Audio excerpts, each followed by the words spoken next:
और उस पत्रिका को गुरुदेव ने जब पढ़ा, राम लक्ष्मण दोनों बैठे हैं, सुना, राम जी के मन में बड़ी प्रसन्नता हुई। गुरुदेव ने बताया कि जनकपुर में श्री जानकी किशोरी जी का स्वयंवर रखा गया है।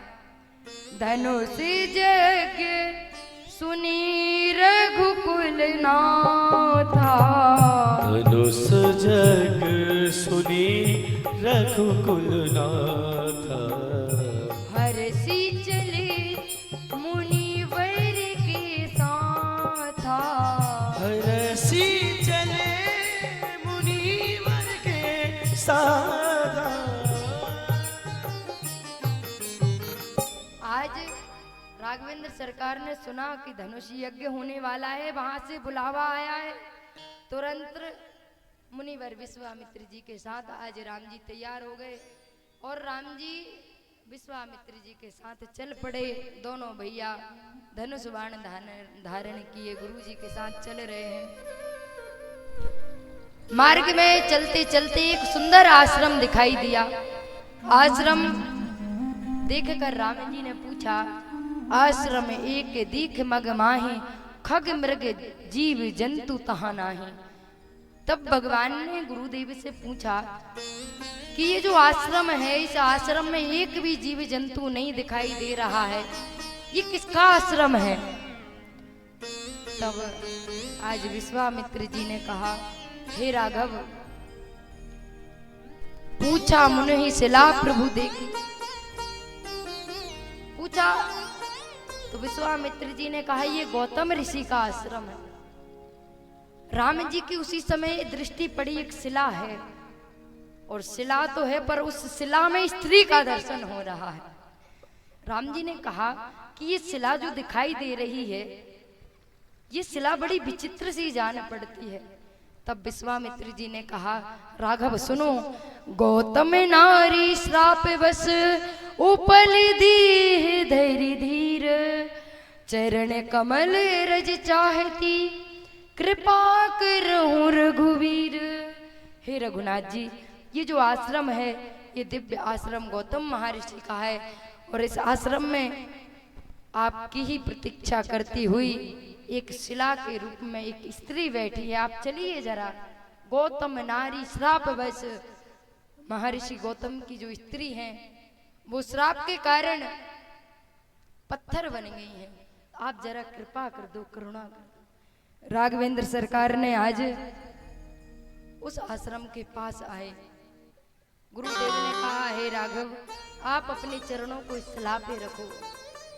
भगवान ने जैसे ही अपने चरण कमल उस शिला पर रखा, तैसे ही परिसत पद पावन, शोक नशावन, प्रगट भई तप पुंज सही, परिसत पद पावन, शोक नशावन।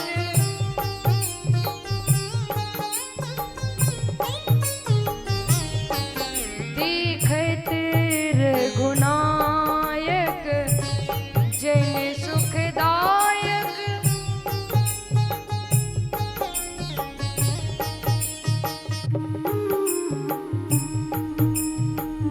सन्मुख होई कर जोर रही, सन्मुख होई कर जोर रहे।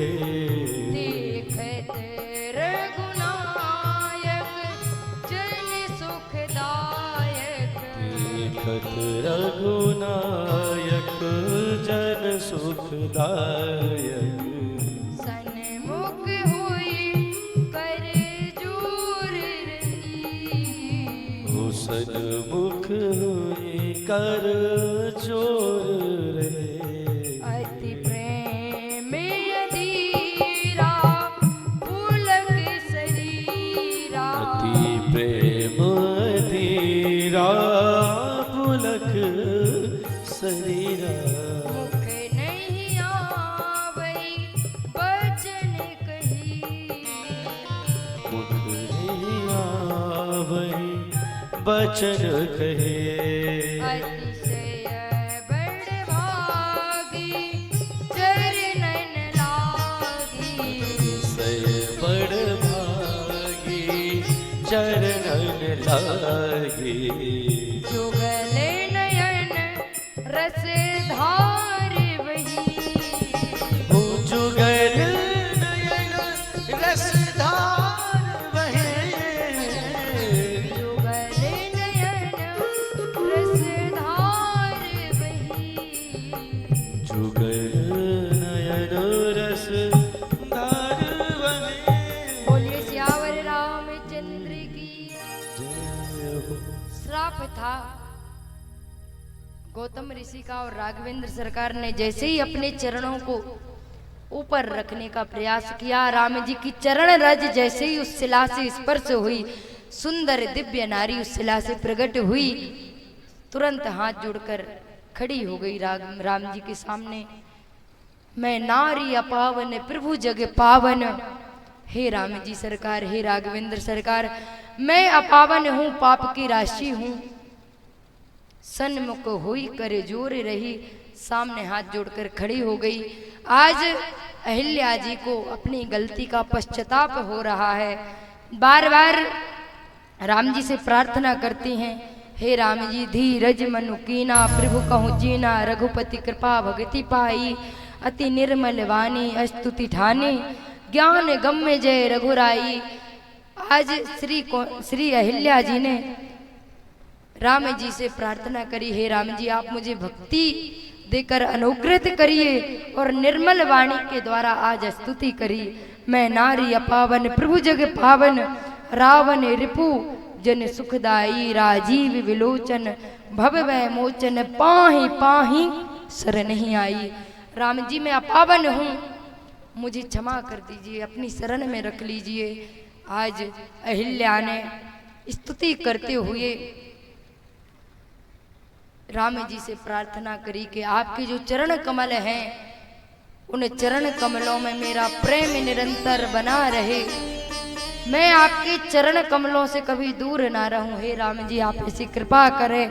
यही भांति सिधारी गौतम नारी, बारे बारे प्रभु चरण परी, जो अति मन भावा सोवर पावा, गे पति लोक आनंद भरी।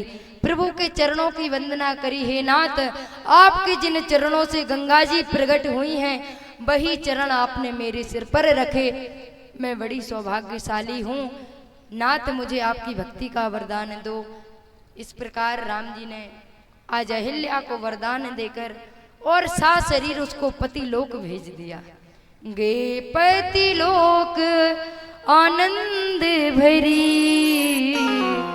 आज गोस्वामी तुलसीदास जी कहते हैं, अस प्रभु दीन बंधु हरि, कारण रहत दयाल, तुलसीदास सटती ही भज, छाड़ी कपट जंजाल।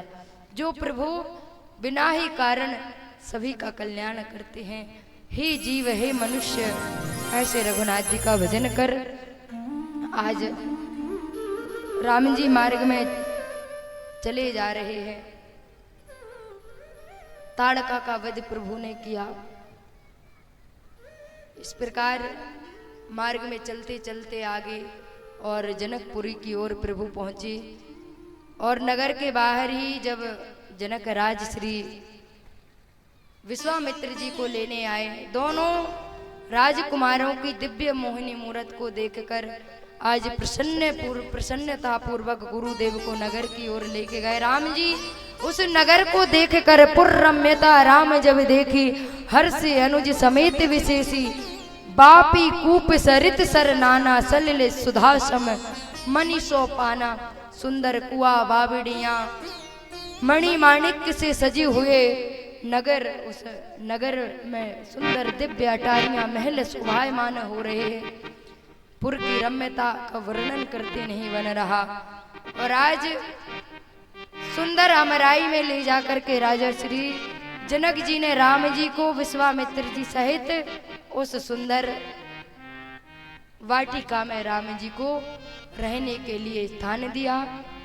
आज तीर्थ धाम आपके चरणों में, हे गुरुदेव प्रणाम आपके सारे तीर्थ धाम आपके चरणों में, हाँ चरणों में। है गुरुदेव प्रणाम आपके चरणों में, चरणों में। सारे तीर्थ धाम आपके चरणों में, सारे तीर्थ धाम आपके चरणों में। हे गुरुदेव प्रणाम आपके चरणों में, चरणों में है गुरुदेव प्रणाम आपके चरणों में।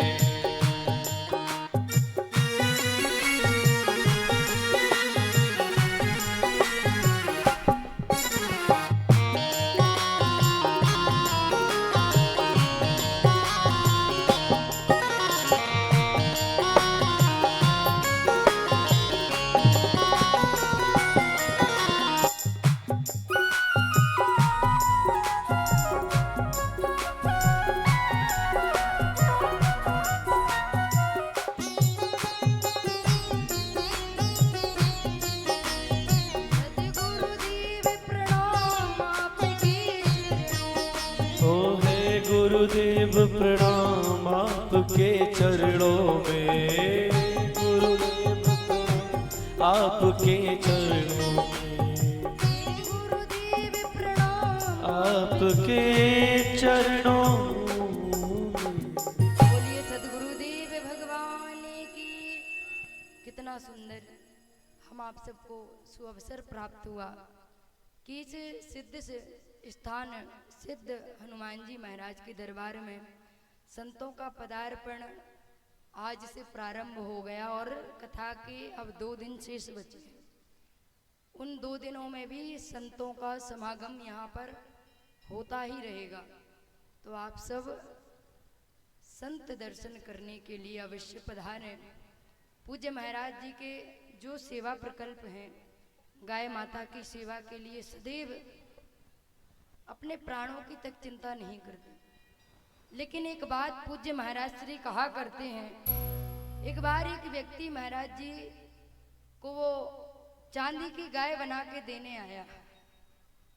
बोला कि महाराज आप गौशाला चलाते हैं तो ये चांदी की गाय का पूजन करो।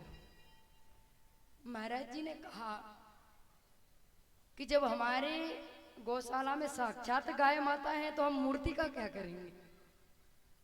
जब हमारे पास में गौ माता स्वयं है तो हम मूर्ति का क्यों पूजन करें।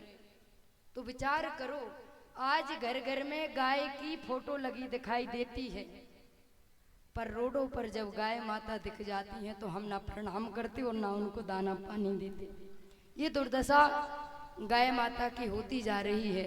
निवेदन इतना ही है, आप अपने घर में एक गाय अवश्य रखें और जो सेवाएं पूज्य महाराज श्री के द्वारा चलाई जा रही हैं उनमें यदि बन सके तो सहयोग अवश्य करें, और सहयोग ना भी बने तो जाकर बस बिहारी जी के दर्शन अवश्य कर आवें। भैया हमारी कुछ सूचनाएं देंगे, इसके बाद आरती प्रसाद लेकर ही आप घर जाएं। श्री राधे, जय श्री श्याम, जय श्री सीताराम। व्यासपीठ पर विराजमान पूज्य दीदी श्री को प्रणाम करते हुए, हमारे मध्य में विराजमान संत भगवान के चरणों में प्रणाम करते हुए एवं हमारी YouTube चैनल सत्संग प्रेरणा के माध्यम से देश विदेश में जितने भी भक्त कथा को लाइव श्रवण कर रहे हैं एवं इस प्रांगण में श्री राम कथा रूपी कल्प वृक्ष के नीचे बैठकर जितने भी भक्त कथा को श्रवण कर रहे हैं, एक बार पुनः आप सभी को श्री सीताराम। बोलिए राम राजा सरकार की, झिरिया रानी सरकार की। जैसा कि अभी आप सभी को पूज्य दीदी श्री ने अवगत कराया कथा के मध्य में कि शुद्ध दारा और लक्ष्मी पापी के घर होए। महाराज, शुद्ध अर्थात पुत्र, लक्ष्मी और स्त्री ये तो पापी के घर में भी हैं और प्रारब्ध के अनुसार उसमें कोई कमी नहीं हो सकती। खूब लक्ष्मी होगी भगवान की कृपा से, लेकिन महाराज उस पापी को संत समागम हरि कथा तुलसी दुर्लभ दोए। आपके पास पैसा होगा, खूब होगा महाराज, इसमें कोई संदेह नहीं है, लेकिन महाराज वो जीव कभी संत समागम और हरि कथा में नहीं जा सकता। ना उसके धन का प्रयोग संत भगवान की सेवा में और ना ही ठाकुर जी की सेवा में नहीं लग सकता। क्यों? क्योंकि वह महाराज पापी है। और एक बात ध्यान रखना, यदि आप संत समागम हरि कथा और यदि दोनों यदि आपको मिल गए तो महाराज